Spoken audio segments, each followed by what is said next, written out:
बाली ने कहा, हे श्री राम जी सुनिए, स्वामी आपसे मेरी चतुराई नहीं चल सकती। हे प्रभु, अंतकाल में आपकी शरण पाकर मैं अब भी पापी ही रहा। बाली की अत्यंत कोमल वाणी सुनकर श्री रामचंद्र जी ने उसके सिर को अपने हाथ से स्पर्श किया और कहा, मैं तुम्हारे शरीर को अचल कर दूं, तुम प्राणों को रखो। बाली ने कहा, हे कृपा निधान सुनिए, मुनिजन जन्म मरण में अर्थात प्रत्येक जन्म में अनेकों प्रकार का साधन करते रहते हैं, फिर भी अंतकाल में उन्हें राम नहीं कह आता, अर्थात उनके मुख से राम नाम नहीं निकलता। जिनके नाम के बल से शंकर जी काशी में सबको समान रूप से अविनाशिनी गति दे देते हैं, वह श्री राम जी स्वयं मेरे नेत्रों के सामने आ गए हैं। हे प्रभु, ऐसा संयोग क्या फिर कभी बन पड़ेगा? श्रुतियाँ नेति नेति कहकर निरंतर जिनका गुणगान करती रहती हैं तथा प्राण और मन को जीतकर एवं इंद्रियों को विषयों के रस से सर्वथा नीरस बनाकर मुनिगण ध्यान में जिनकी कच्चित ही झलक पाते हैं, वे ही प्रभु श्री राम साक्षात मेरे सामने प्रकट हैं।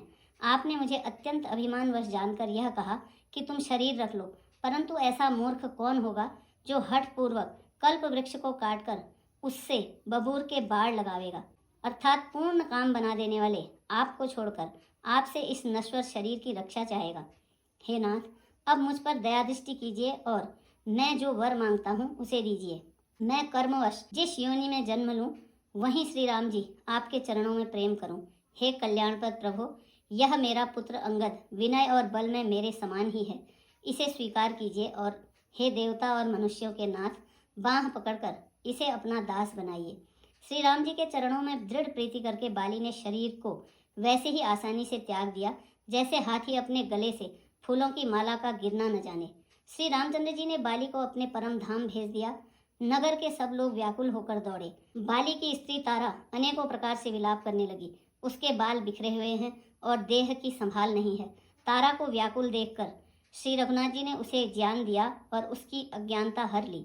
उन्होंने कहा, पृथ्वी जल अग्नि आकाश और वायु, इन 5 तत्वों से यह अत्यंत अधम शरीर रचा गया है। वह शरीर तो प्रत्यक्ष तुम्हारे सामने सोया हुआ है और जीव नित्य है, फिर तुम किसके लिए रो रही हो? जब ज्ञान उत्पन्न हो गया तब वह भगवान के चरणों लगी और उसने परम भक्ति का वर मांग लिया। शिव जी कहते हैं, हे उमा, स्वामी श्री राम जी सबको कठपुतली की तरह नचाते हैं। तदंतर श्री राम जी ने सुग्रीव को आज्ञा दी और सुग्रीव ने विधि पूर्वक बाली का सब मृतक कर्म किया। तब श्री रामचंद्र जी ने छोटे भाई लक्ष्मण को समझाकर कहा कि तुम जाकर सुग्रीव को राज्य दे दो। श्री रघुनाथ जी की प्रेरणा से आज्ञा पाकर सब लोग श्री रघुनाथ जी के चरणों में मस्तक नवाकर चले।